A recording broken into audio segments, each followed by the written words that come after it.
ولادت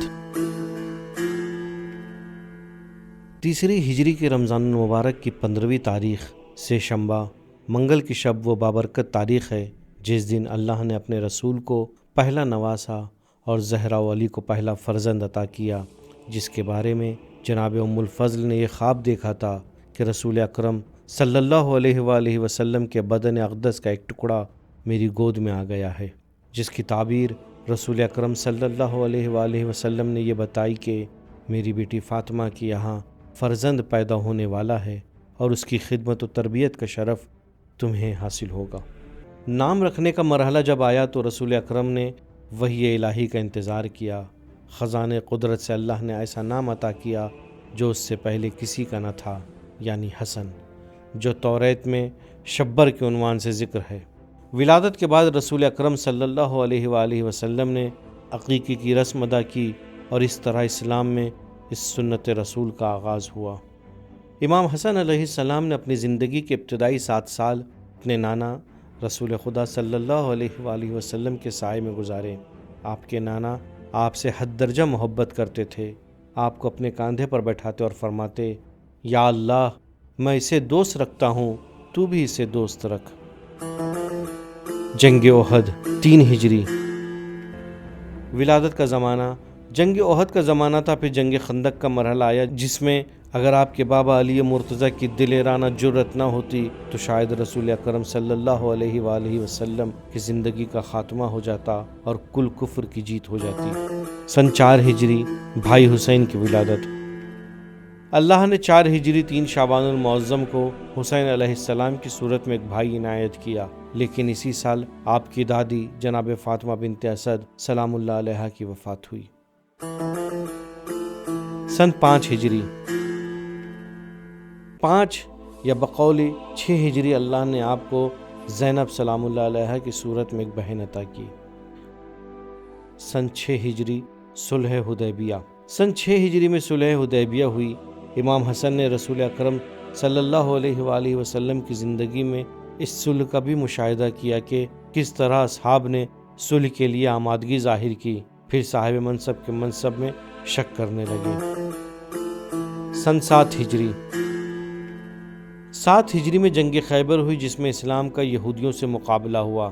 امام حسن مشاہدہ کر رہے تھے کہ اگر بابا کی شجاعت نہ ہوتی تو سوائے رسوائی کے کچھ اور نصیب نہ ہوتا۔ سن 8 ہجری عہد نامے پر گواہی۔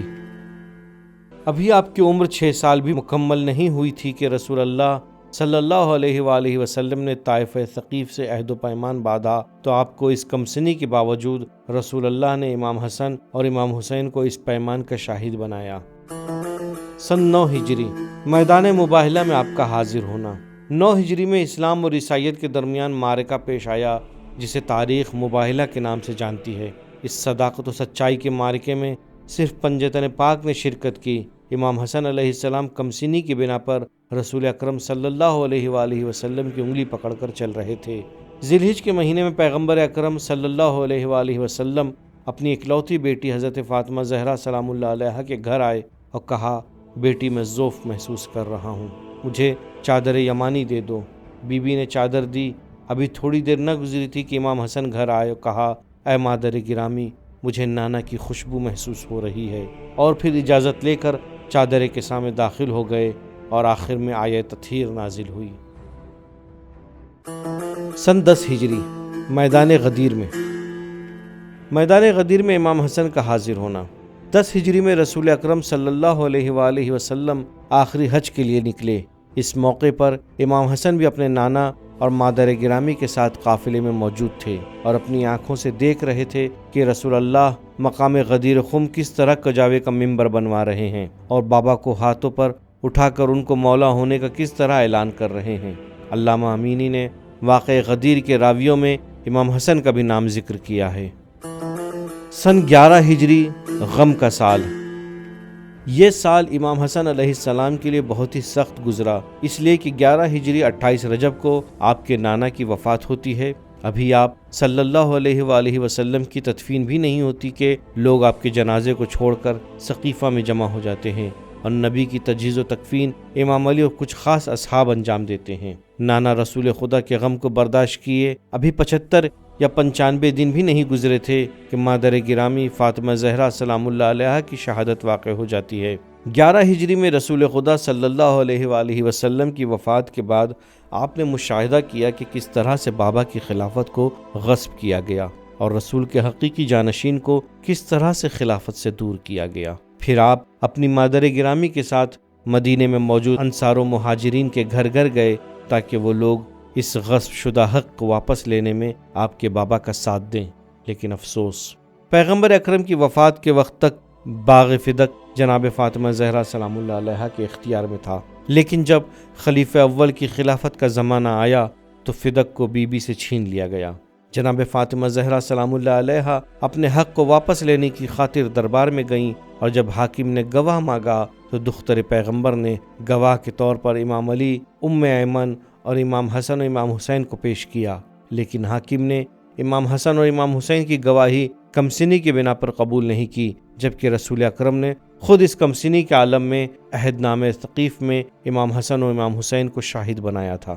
11 سے 35 ہجری تک 25 سال امام علی علیہ السلام کی خاموشی کا زمانہ۔ جب ان 25 سالوں میں مولا کائنات کی زندگی کا ایک لمبا عرصہ تقریباً تاریخ کے پردے راز میں رہ گیا تو پھر امام حسن کے نمایاں کام کیسے سامنے آ سکتے ہیں؟ سن 30 ہجری جناب ابوذر کو ربضہ بھیجا جانا۔ خلیفہ سوم عثمان نے صحابی رسول جناب ابوذر کو ان کے حق بیانی کے بنا پر مدینے سے ربضہ کی سرزمین جہاں صحیح سے پانی بھی موجود نہ تھا شہر بدر کر دیا اور حکم دیا کہ کوئی بھی ابوذر کو الوداع کہنے نہیں جا سکتا، لیکن مولا کائنات امام حسن اور امام حسین علیہ السلام اور بعض دیگر اصحاب اس صحابی رسول کو مدینے کے باہر تک خدا افزی کرنے گئے، اور اس طرح جناب ابوذر کے شہر بدر ہونے کے اس حکم پر سوالیہ نشان لگا دیا۔ امام حسن علیہ السلام نے جناب ابوذر کی خدمت میں عرض کیا، اے چچا، ان لوگوں نے جو کیا وہ تو آپ خود دیکھ رہے ہیں، لیکن دنیا کی یاد کو خیر بات کہہ دیں اور اس دنیا کی مشکلات اور سختیوں کو دنیا کے بعد کی نعمتوں کی امید کے سہارے اپنے لیے آسان بنائیں اور صبر کریں یہاں تک کہ اپنے نبی سے اس حال میں ملاقات کریں کہ وہ آپ سے راضی رہیں۔ سن 35 ہجری تاریخ طبری کے مطابق جب لوگوں نے عثمان کے مظالم اور اقربا پروری کے خلاف قیام کیا اور عثمان کے گھر کو گھیر لیا تو اس وقت امام علی علیہ السلام نے امام حسن اور امام حسین علیہ السلام کو دارالامارہ خلیفہ کی حفاظت کے لیے بھیجا۔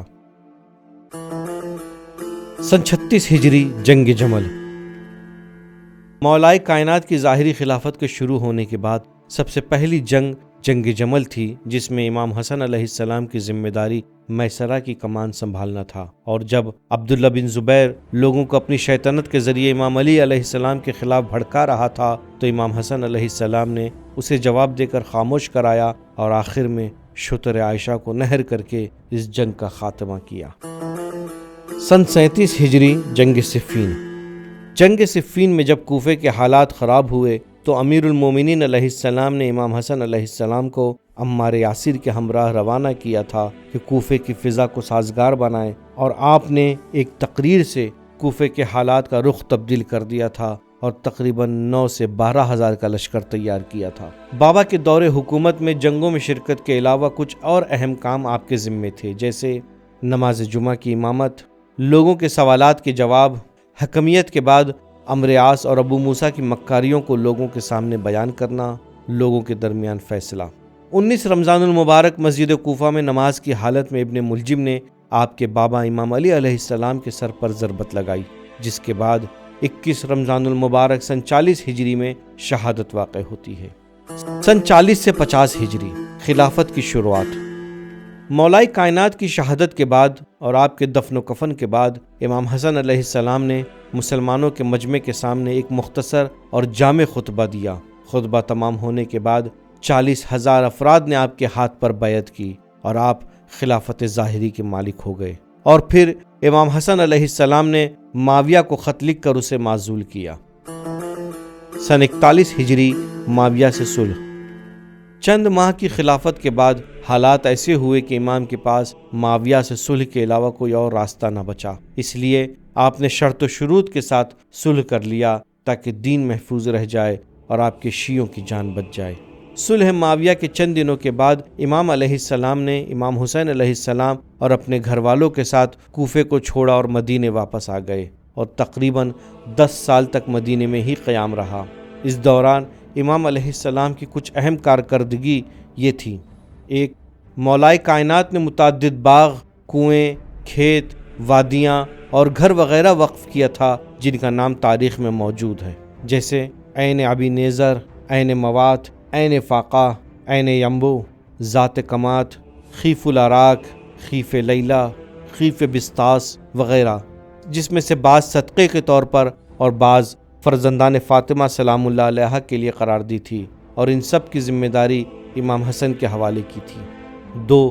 شاگردوں کی تربیت۔ امام حسن علیہ السلام جب مدینہ واپس پہنچے تو مدینے میں موجود بہت سے محدثین اور دانشور افراد نے فیض و معنویت حاصل کی۔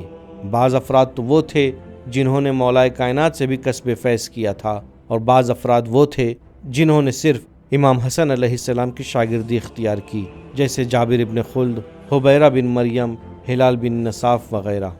3. چاہنے والوں کی مدد اور حمایت۔ زمانہ علی اور آل علی کے لیے بہت سخت ہو گیا تھا۔ حاکم دوراں ہر طرح سے اذیت و تکلیف دینے پر آمادہ تھا۔ ایسے میں امام حسن علیہ السلام نے اپنے چاہنے والوں کو سہارا دیا اور ان کے حق کے لیے حاکمان وقت سے متعدد نامہ نگاری کی اور اپنے چاہنے والوں کو ان کا حق دلایا۔ نمبر 4. درس و تدریس۔ امام حسن علیہ السلام صلح کے بعد جب مدینہ واپس پہنچے تو آپ کا طریقہ یہ رہا کرتا تھا کہ مسجد نبوی میں بیٹھ کر لوگوں کو اسلام کی تعلیمات دیتے، احکام خدا کو بیان کرتے۔ 5. معاویہ سے نفرت اور اس کے چہرے سے نقاب اتارنا۔ صلح کے بعد ان 10 سالوں میں امام علیہ السلام نے ہر موقع اور ہر فرصت سے فائدہ اٹھاتے ہوئے معاویہ کے ظلم، اس کی غصبی حکومت کے غیر شرعی ہونے کو لوگوں کے سامنے پیش کیا۔ سن 50 ہجری۔ بالآخر 28 صفر المظفر یا بے روایتی 7 صفر المظفر سن 50 ہجری میں آپ کو زہر دغا سے شہید کر دیا جاتا ہے۔